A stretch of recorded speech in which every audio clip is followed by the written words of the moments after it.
Hello students, आज हमें करनी है गणित की कार्यपत्रक। आज की हमारी वर्कशीट का टॉपिक है घातांक और घात। यही टॉपिक हमने लास्ट वर्कशीट में स्टार्ट किया था। आज की वर्कशीट में हम इसी टॉपिक को आगे सीखेंगे। तो चलो स्टार्ट करते हैं आज की वर्कशीट।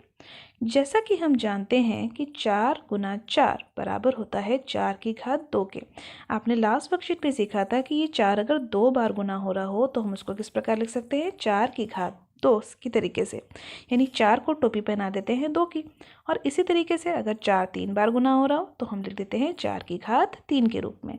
लेकिन बेटा, यदि हमें इन दोनों संख्याओं को ही गुना करवाना हो, यानी दोनों घात वाली संख्याओं की ही अगर हमें गुना करवानी हो, यानी 4 की घात 2 की गुना हमें करवानी हो 4 की घात 3 से, तो हम किस प्रकार करवाएंगे, चलो देखते हैं।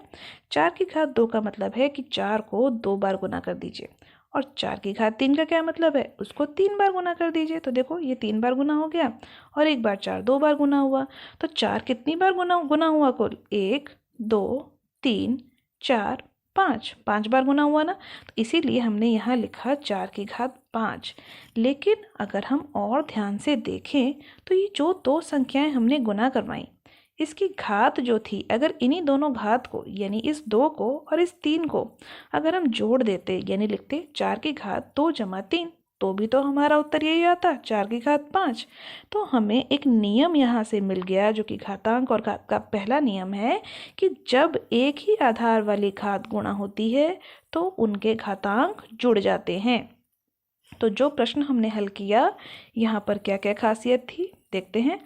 यहाँ पर इस प्रकार से दो संख्याएं लिखी गई थी। अब ध्यान दीजिए बेटा कि बीच में कौन सा निशान है, गुणा का निशान, और इसके साथ साथ हमारे जो आधार थे दोनों संख्याओं में वो एक जैसे थे, यानी यहाँ भी 4 था आधार में और यहाँ भी 4 था और बीच में था गुणा का निशान। तो जब भी आपके पास कोई ऐसा प्रश्न होगा जहाँ पर बीच में गुणा का निशान हो दो संख्याओं के और दोनों संख्याएं जो है आधार में एक ही रूप में हो, यानी दोनों संख्याओं का आधार एक जैसा हो, तो हमें क्या करना है, उसकी घात को जोड़ देना है।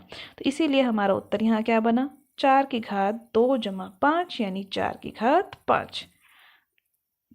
तो यानी अगर हमारे पास दो संख्याएं हैं जिनकी आधार एक जैसा है, यानी ए और ए है, तो हमें उनकी घात को जोड़ देना है। अब इसी नियम का पालन करते हुए हमें यहाँ पर कुछ प्रश्नों को देखना है। पहला प्रश्न देखिए, यहाँ पर क्या लिखा गया, 10 गुना 10 की घात 11 ये बराबर नहीं है 100 की घात 11 के। ये 100 कैसे आया, यहाँ पर इस 10 और 10 को गुना कर दिया, लेकिन नियम तो ये नहीं है। नियम क्या है कि घात को जोड़ना है यदि बीच में गुणा का निशान हो और आधार एक जैसे हो। तो आधार तो एक जैसे थे, बीच में गुणा का निशान भी था, लेकिन आधारों को गुणा नहीं करना, हमें इसकी घात को जोड़ देना है। तो सबसे पहले देखो, इस वाले 10 की कोई घात नहीं लिखी, इस पहले वाले 10 की, यानी इसकी घात कौन होगी, 1 होगी, क्योंकि 10 सिर्फ एक ही बार गुणा करके लिखा गया है। तो यानी इसका जो सही उत्तर है वह क्या होगा, जल्दी से बताओ, 11 जमा 1 यानी 10 की घात 12 जो है इसका सही उत्तर होगा।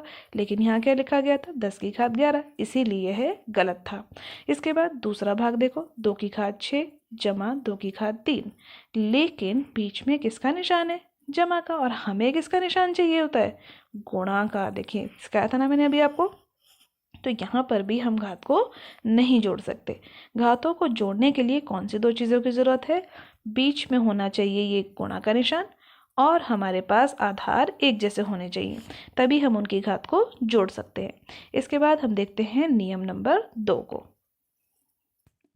नियम नंबर 2 कहता है कि एक ही आधार वाली घातों का विभाजन किस प्रकार किया जाता है, यानी अब की बार हमारे आधार तो एक जैसे हैं, लेकिन बीच में गुणा के निशान की जगह कौन सा निशान है, अब की बार हमारे पास निशान है भाग का निशान। तो चलो करते हैं इस प्रश्न को भी।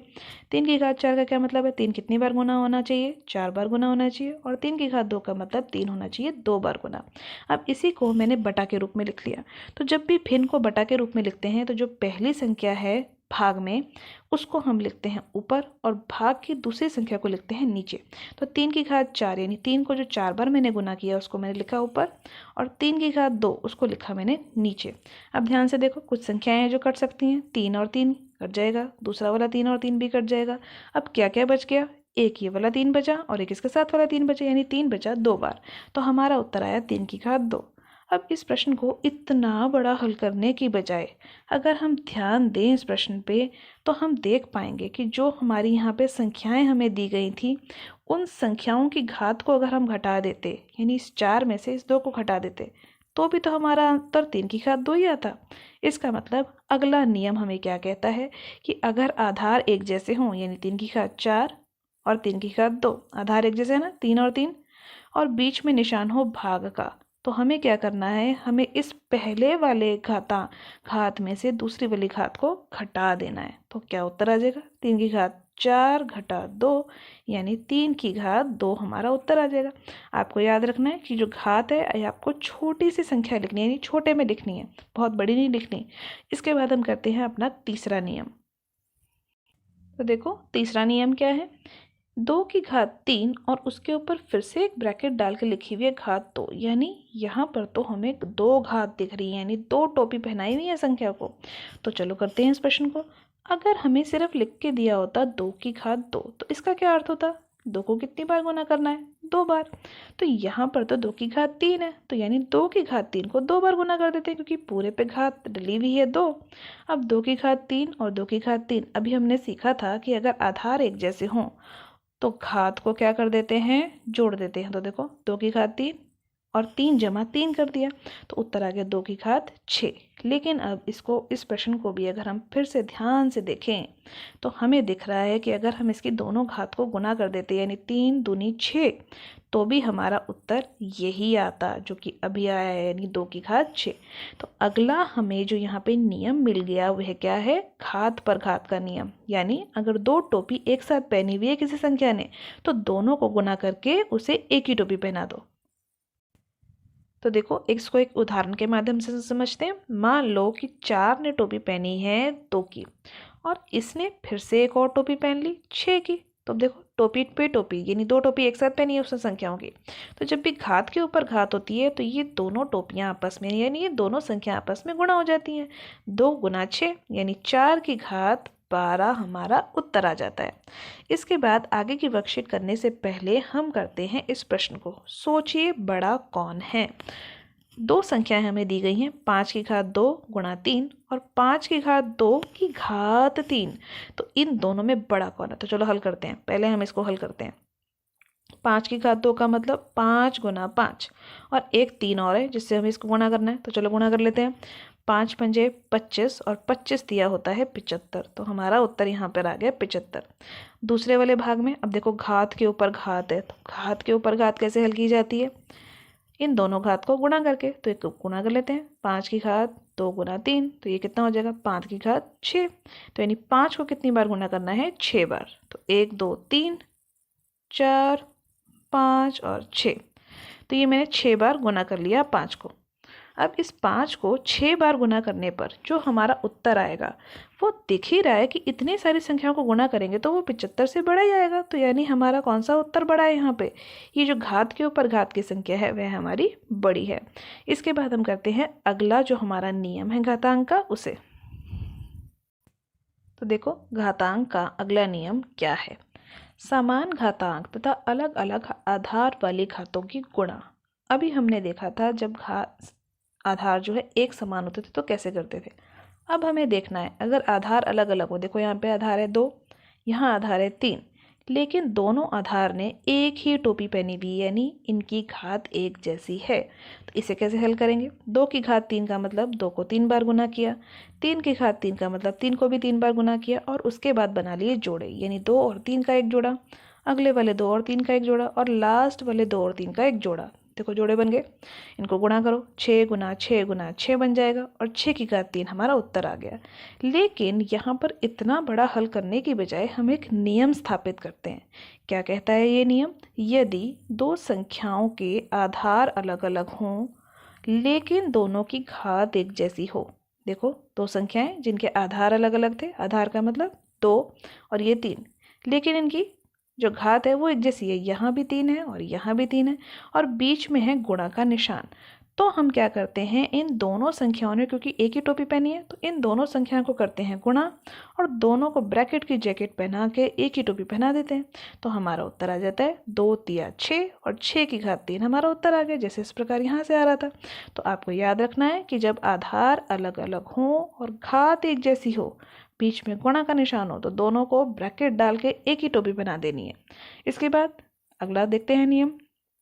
समान घातांक तथा अलग अलग आधार वाली घातों की भाग।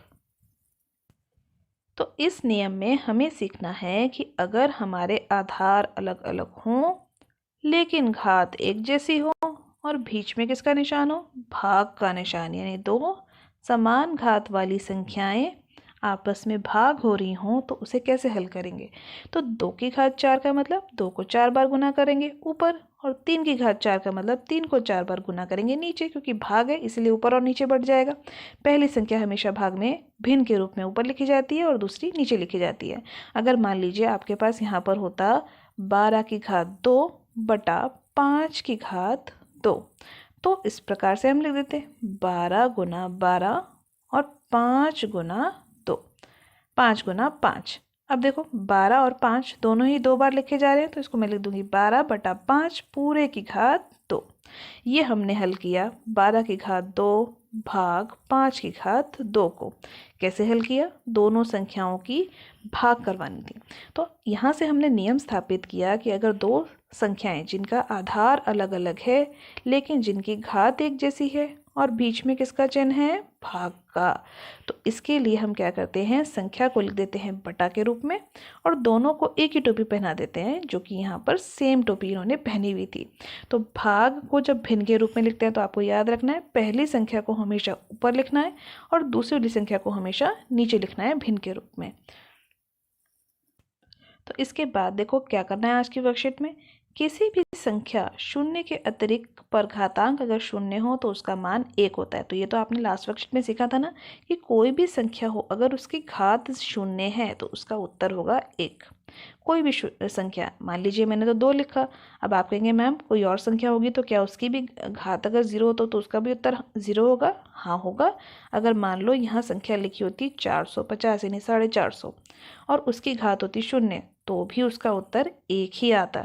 चाहे जितनी बड़ी संख्या हो चाहे जितनी छोटी संख्या हो, अगर उसकी घात 0 है तो उसका उत्तर 1 आएगा। तो देखो यहाँ पर प्रश्न क्या है, 2 की घात 0 तो ये क्या बन गया, 1 बन गया, जमा 3 की घात 0 तो ये भी 1 बन गया, और फिर जमा 4 की घात 0 तो यानी ये भी 1 बन गया, और सबके बीच में था जमा का चिन्ह, तो यानी अब इनको जोड़ दो, 1 जमा 1 जमा 1 कितना बन गया, 3, तो हमारा उत्तर आ गया 3। अब इसके बाद हमें प्रश्न करने हैं आओ हल करो के प्रश्न। यहाँ पर हमें सरल करना है और अपने उत्तर को घातांकीय रूप में ही लिखकर दिखाना है। और हमें कैसे करने हैं ये प्रश्न, जो आज की वर्कशीट में हमने सारे हमारे रूल्स यानी नियम सीखे हैं ना घात और घातांक के, उन्हीं को यहाँ पर अप्लाई करना है। तो चलो करते हैं एक करके प्रश्नों को हल। सबसे पहले हमारा नियम था कि अगर आधार एक जैसे हो, देखो 2 और 2 और बीच में हो गुणा का निशान, तो ये दोनों जो घातें हैं जुड़ जाती हैं, यानी 5 जमा 3। जो आपको ध्यान देने वाली बात है कि आधार एक जैसे होने चाहिए और बीच में चिन्ह होना चाहिए गुणा का, तभी जो है उनकी घात जुड़ती हैं। देखो पहले प्रश्न में p की घात 3 गुणा p की घात 2, बीच में है गुणा का चिन्ह, तो यानी दोनों घात को जोड़ दो, यानी 3 जमा 2। ध्यान रखना कि जो 3 जमा 2 आप लिख रहे हैं ये टोपी के जैसे लिख रहे हैं उसकी, तो छोटा लिखना है, तो उत्तर आ जाएगा p की घात 5। तो कोई भी बच्चा इसको ऐसे नहीं लिखेगा, ये गलत है। आपको p लिखना है और उसके सिर पे छोटा सा टोपी के जैसे 5 को पहना देना है, कोई भी बड़ा नहीं लिखेगा इसको। इसके बाद अगला प्रश्न देखो, -4 की घात 100 गुणा -4 की घात 20। अब बीच में है गुणा का निशान, आधार है बिल्कुल एक जैसे, तो दोनों की दोनों जो घात हैं वो आपस में क्या हो जाएंगी, जुड़ जाएंगी, यानी 100 जमा 20। तो हमारा उत्तर आ जाएगा -4 की घात 120, क्योंकि 100 और 20 जुड़ जाएंगे। अगला देखते हैं। अगले में हमें फिर से आधार एक जैसे दिए गए 2 और 2 और बीच में चिन्ह है हमारा भाग का। तो जब बीच का चिन्ह हो भाग का और दोनों संख्याएं हों यानी आधार एक जैसे, तो जो हमारी घात है वह क्या हो जाती है, घट जाती है, यानी 5 में से 3 को घटा देना है। तो चलो करते हैं प्रश्न को। 20 की घात 15 भाग 20 की घात 13, बीच में है भाग का निशान, आधार एक जैसे, तो घात को क्या करना है, घटा देना है, यानी 15 घटा 13। तो हमारा उत्तर क्या आ जाएगा यहाँ पे, 20 की घात 12, नहीं 20 की घात कितना आएगा, ध्यान दीजिए बेटा, 20 की घात आएगा 2।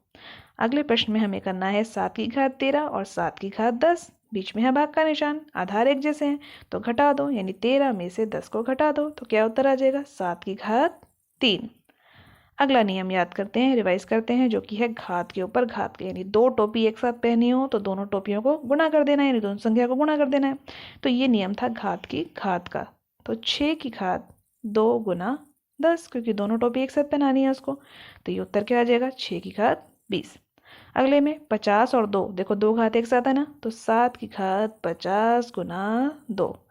उत्तर क्या आ गया, 50 दूनी 100, तो यानी 7 की घात 100 हमारा उत्तर आ गया। अगले नियम पे पढ़ते हैं।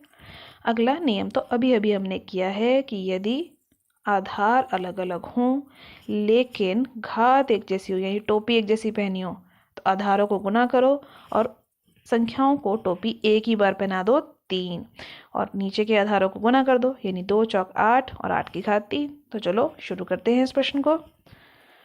a की घात 2 गुना t की घात 2, आधार अलग अलग, बीच में गुना का निशान और टोपी दोनों ने एक पहनी है, तो a गुना t साथ में आ गए और दोनों ने मिलकर टोपी पहन ली 2 की, ब्रैकेट की जैकेट के ऊपर। अब a और t गुना करना था, यानी a और t को साथ में लिख दो और घात 2। दूसरे प्रश्न में देखिए बेटा, -2 की घात 4 और -3 की घात भी 4, तो दोनों को गुना कर दो, -2 गुना -3, ब्रैकेट की जैकेट पहनाओ और 4 की टोपी दोनों को पहना दो।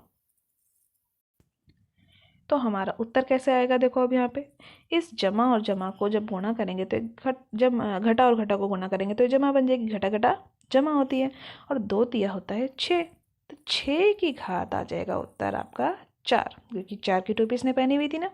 अब अगले नियम की तरफ बढ़ते हैं, जिसके 2 प्रश्न हमें और करने हैं। अगले नियम भी हमने अभी अभी किया है, यदि आधार एक जैसे नहीं हो, यानी आधार अलग अलग हो और घात एक जैसी हो और बीच में चिन्ह हो भाग का, तो हमें संख्या को बटा के रूप में लिख देना है। बटा में लिखते समय पहली संख्या ऊपर आती है, दूसरी संख्या नीचे आती है। तो चलो शुरू करते हैं। 2 की घात 5, b की घात 5, बीच में है भाग का निशान, यानी टोपी दोनों ने एक जैसी पहनी है लेकिन बीच में भाग है, तो 2/b और ब्रैकेट की जैकेट पहना के एक ही बार टोपी पहना दो। ऐसा आपको कब करना है, भिन्न के रूप में कब लिखना है, जब बीच में निशान हो भाग का और दोनों के आधार हो अलग अलग लेकिन घात एक जैसी हो। तो अगले प्रश्न में देखो, आधार अलग अलग है 5 और -2, लेकिन टोपी दोनों ने सेम पहनी है 6 और 6, और बीच में चिन्ह है भाग का। तो भाग का मतलब 5 ऊपर लिखेंगे और -2 को लिखेंगे नीचे, ब्रैकेट की जैकेट बनाएंगे और टोपी बना देंगे 6 की। तो आज की वर्कशीट में बेटा आपने घात और घातांक के नियमों के बारे में सीखा, उनके प्रश्न हल करें। इन सभी प्रश्नों की प्रैक्टिस कीजिए, क्योंकि ये सभी टॉपिक यानी ये सभी नियम आपको 8वीं 9वीं और 10वीं कक्षा के बहुत से प्रश्नों को हल करने में मदद करेंगे। तो आज की वर्कशीट के सभी क्वेश्चंस की प्रैक्टिस कीजिए। एनसीईआरटी में इससे रिलेटेड जो भी और क्वेश्चन उनकी प्रैक्टिस ज़रूर कीजिए। आज की वर्कशीट की वीडियो अच्छी लगी हो तो अपने फ्रेंड्स के साथ लाइक और शेयर करना मत भूलिएगा। चैनल पर पहली बार आए हैं तो चैनल को सब्सक्राइब कर लीजिए, ताकि आपको अगली आने वाली वीडियोज़ की नोटिफिकेशन टाइम से मिल सके। Thank you for watching students.